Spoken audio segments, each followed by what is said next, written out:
هاتي كيس ولبسيه في المروحة بالشكل ده، وتعالي نحل اكتر مشكلة ممكن تقابلنا طول الصيف بإذن الله، بفكرة بجد عبقرية واختراع هيريحك جدا. هتجيبي كده كيس وهتلبسيه للمروحة وهتشغليها بالشكل ده، وتعالي اقولك احنا بنعمل كده ليه. الفيديو ده مليان افكار كتيرة قوي، بإذن الله هتخرجي مستفيدة حتى لو بفكرة واحدة. فما تنسيش اللايك الحلو منك، ونصلي على رسول الله في التعليقات. وتعالي نبدأ مع بعض بأول فكرة موجودة، وهقولك ليه هنلبس المروحة كيس وازاي هنحل اكتر مشكلة ممكن تقابلنا.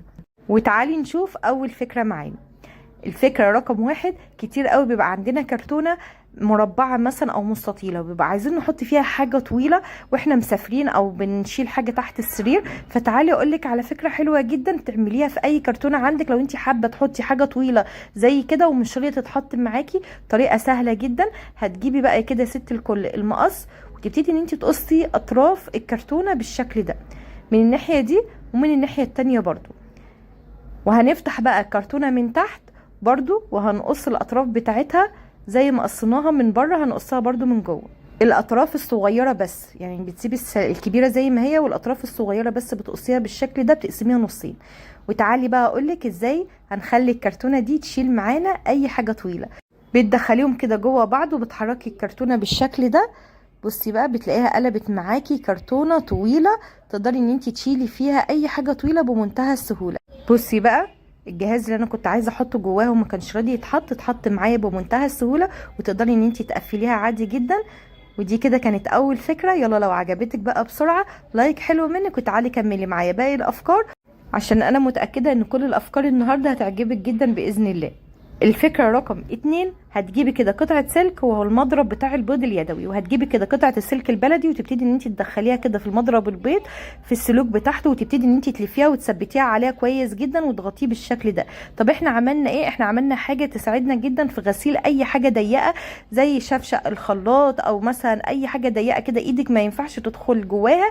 فدي هتسهل عليكي جدا ان انت تغسليها بمنتهى السهوله. حطيت شويه صابون وشويه ميه، وتبتدي بقى ان انت تنضفي اي حاجه ضيقه بالشكل ده. الفكرة بقى رقم 3، كلنا بنعمل الدقيق غلط. لما تيجي تنخلي الدقيق مثلا لكيكه او اي حاجه، بتجيبي كده المصفى وتعملي كده. عايزه اقولك الدنيا بتتبهدل حواليكي دقيق، سواء كان على الرخامه او المكان اللي انت بتشتغلي فيه. زي ما انت شايفه الدنيا بتتبهدل. تعالي اقولك على الطريقه الصح، ان انت بتحطي الدقيق كده في الكوبايه، وتقلبي عليها المصفى او المنخل بتاع الدقيق، وتحركي الكوبايه نفسها بالشكل ده. انت مش هتبهدلي الدنيا ولا هتبهدلي الرخامه، لحد اخر شويه دقيق في الكوبايه هيخلصوا. وطريقة سهلة جدا من غير اي بهدلة خالص. الفكرة رقم 4، ورق الزبدة ده حلو جدا. لو انت عندك مثلا بواقي ورقة كده ما ترميهاش. تعالي اقولك على فكرة حلوة قوي ممكن تعمليها وتلفي بيها شقتك كلها. اول حاجة ممكن تنضفي بيها الحنفيات من غير مية من غير صابون، بتنضف وبتخلي الاستانلس بيلمع زي ما انت شايفة. بصي الفرق بجد، طريقة حلوة جدا من غير صابون من غير مية، بتخلي الحنفية تنضف كأنك دحكاها بسلك بالظبط، ويمكن احسن كمان.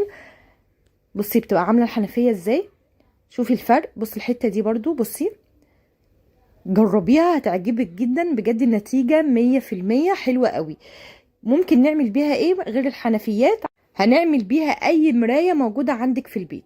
حرفيا بتخلي المرايات والازاز والتسريحه والحنفيات واي حاجه استلس عندك حرفيا بتنضف زي ما انت شايفه بالظبط، من غير خلطه من غير ضحك من غير ميه.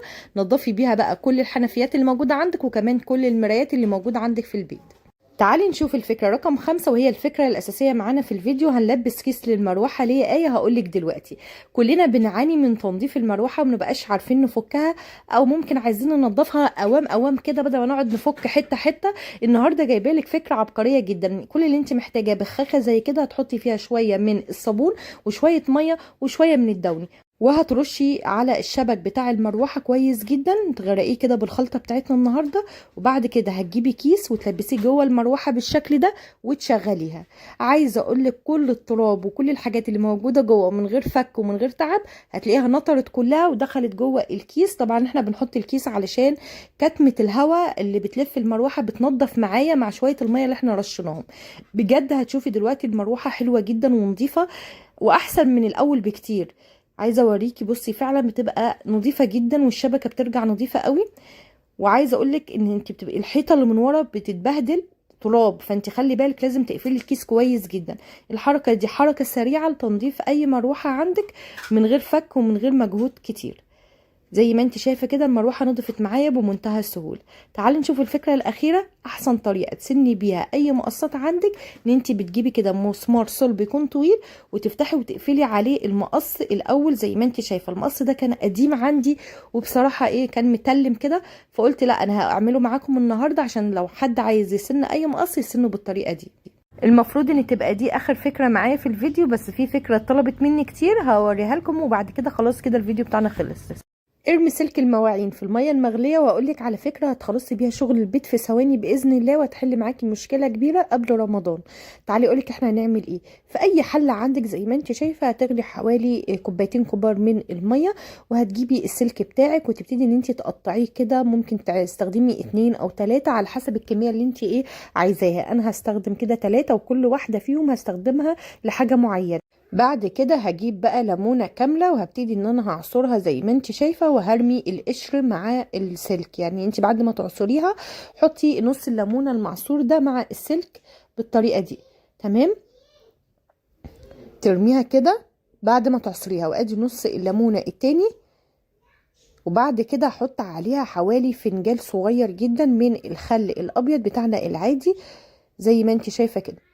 كل ده على نار هاديه خالص. خلي المكونات دي تسخن كويس جدا. بعد كده هتحطي شويه من الصابون السائل الخام زي ما انت شايفه كده، غطيين كبار. عايزه اقولك الخلطه دي رهيبه ومفعولها قوي لان انت بتستخدميها وهي سخنه. السلك بيبقى سخن كده في الخلطه دي، وتبتدي بقى ان انت تاخدي واحده واحده وتبتدي ان انت تنضفيها. اول قطعه من السلك هجيبها قدامك زي ما انت شايفه وهنضف بيها الحوامل. بستخدمها وهي سخنه. خلاص شايفه بقى انا بجيبها دلوقتي من الحله. ادي السلك وهو سخن كده.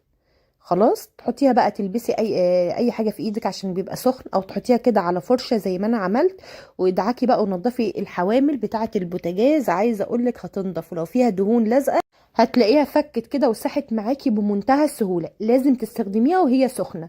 خلاص. طب السلك التاني هيبرد، لو برد عليه المكونات دي شغلي تاني عليه النار وسخنيه واستخدميه تاني. فهمتي قصدي؟ يعني الحله دي بتفضل معاكي موجوده لحد ما تخلصي.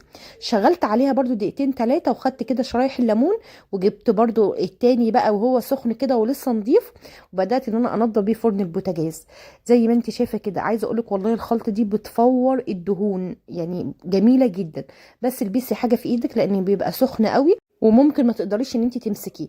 طيب انا بحافظ ازاي على سخونه السلك؟ اقول مره تاني ان انا كل شويه لما مثلا انا خلصت حوامل البوتاجاز هسخن بقى على قطعتين السلك التانيين عشان اعمل الفرن. تمام، هسخن على واحده تاني عشان اعمل مثلا عيون البوتاجاز، وهكذا لحد بقى ما تخلصي. بصي زي ما انت شايفه، وادي شكل البوتاجاز بتاعي بعد ما نضفته. بجد الخلطه دي حلوه جدا، جربيها وهتعجبك قوي. دي كده كانت فكره قديمه كنت قايله عليها قبل كده، بس كان في حد محتاجها تاني. وكده الفيديو بتاعنا خلص، والسلام عليكم.